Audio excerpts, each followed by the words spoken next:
All right. Peace and blessings, everyone. Haki Ami, the success scholar here, the honorable one. Man, I want to do this piece. Well, first, let me say the last video I did, that was kind of before I heard the Umar Johnson discussion. So I was trying to bring about some healing and consciousness and, peace.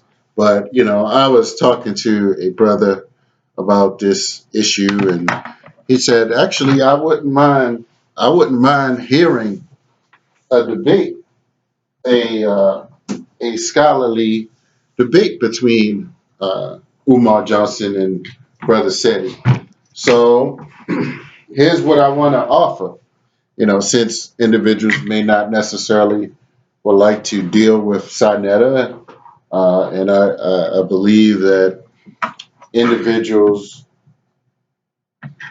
would like to be in a position to of course, be compensated for their services. I mean, the knowledge and the brand that they've accumulated, and I believe that that's a fair assessment. So, I didn't go into detail in terms of the content of why individual chose to not do the New York discussion slash debate.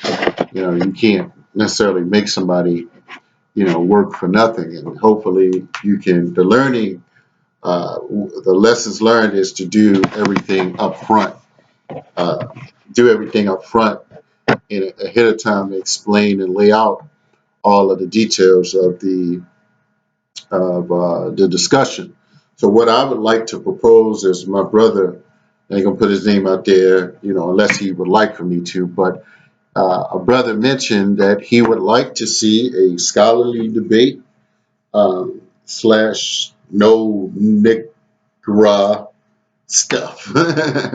So I'm going to say to Brother Umar, who both I've had speak in Baltimore, uh, probably one of the first ones to have him speak here, as well as Sara Suten Seti, who I had on my radio show, and we kind of uh, hung out in D.C.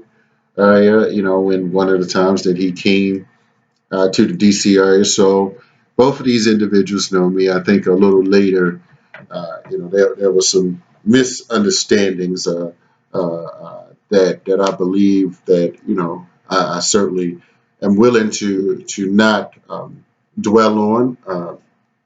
I think that SETI certainly has grown, and I know he realizes that he can't just disrespect everybody. Not everybody is your enemy, and not everybody is somebody that you should need to be disrespecting. And so, hopefully, you'll learn that everybody will not be bullied uh, in any way, shape, or form. And to Dr. Umar, who he felt that without looking at the facts, the case when some of the law enforcement officers attempted to discredit my work within the movement. He didn't stand up for me at all. So, I think he was more so just feeling that I was expendable, and who cares what I thought at that particular time. I didn't, battle or assert myself, or, I wasn't at a position where I could definitively, without a shadow of a doubt, claim, my cred and my, knowledge level, my depth, my experience, my track record. So I wasn't, so I kind of laid low, didn't necessarily go against, for instance, the law enforcement officers that created, the hostile conditions within the community.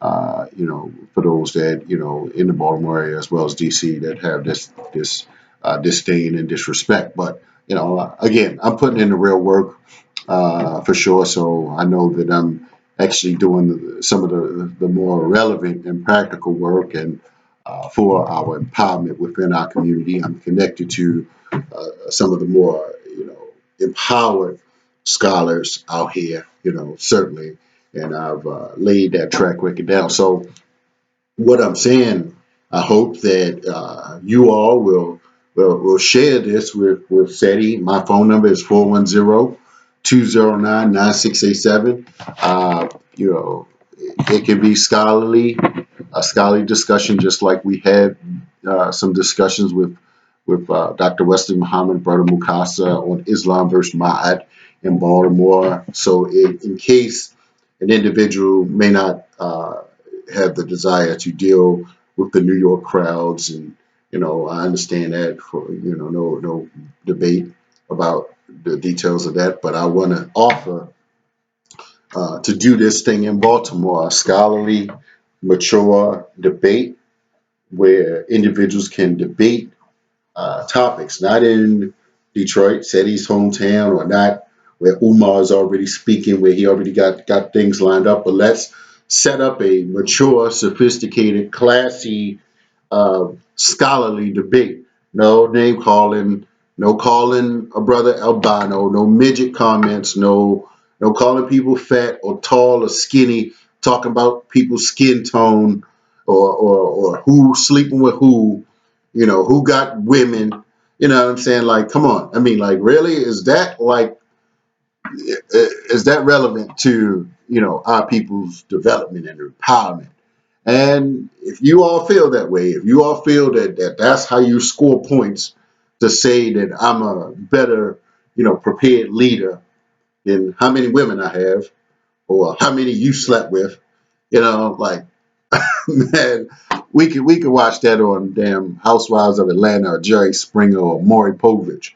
But we're talking about you know Black Power, freedom, Pan Africanism, Black nationalism. You know what I'm saying? So African nationalism. So we're not trying to infuse the rap subculture into scholarly empowerment discussions. And so this is what I'm saying. And I'm going to reach out to some of my ASCAC and, the black psychologists, some respected, elders with no unquestionable integrity, who, are truly solid individuals. So what I'm saying is that if this is an option, if the brothers are interested, holla at the Success Scholar. I'm here to support, the transformation and the healing of our community. And I believe sincerely that a intelligent, classic, classy and classic, ethical, responsible, mature debate on the issues of leadership. What is a 21st century African leader looks like? So I hope that you both can get some time to reflect upon, what both of you have caused.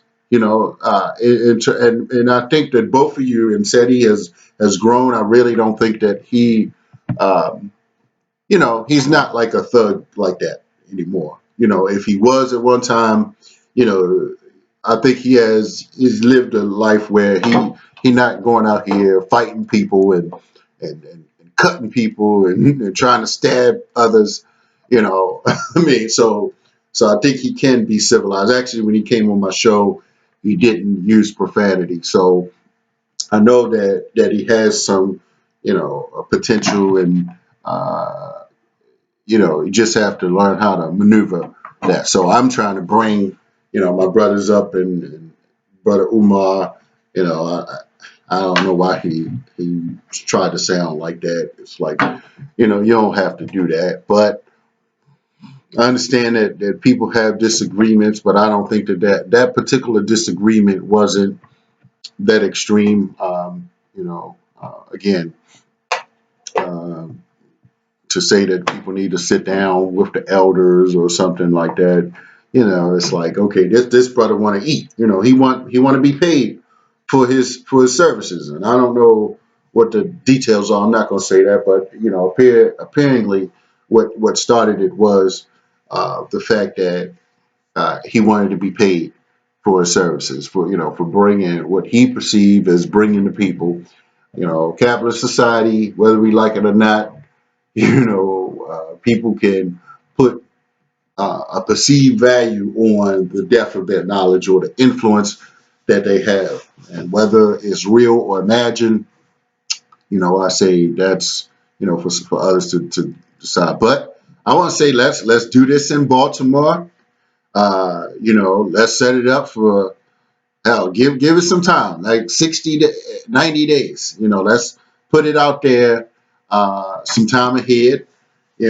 Scholarly, mature, leadership in the 21st century. Where are we going? Who has the best plan? I mean, I kind of already know because I already read all the right books, but I'm not in that. But I hope that you know, just stay directly within the topic. All right. So I'm saying that I'm the best one out here with the integrity, with the ethics, with the track record, with the values. I've done the debate before. Take it out of New York. Let's bring it here to Baltimore, where Frederick Douglass once walked, Harriet Tubman City. Bring the debate here with the success scholar as the moderator. And, we can get to where people can get some solid solutions where they can take away, not, any rants, not any personal text, but a scholarly discussion. And we've seen potentially what an intelligent debate can offer.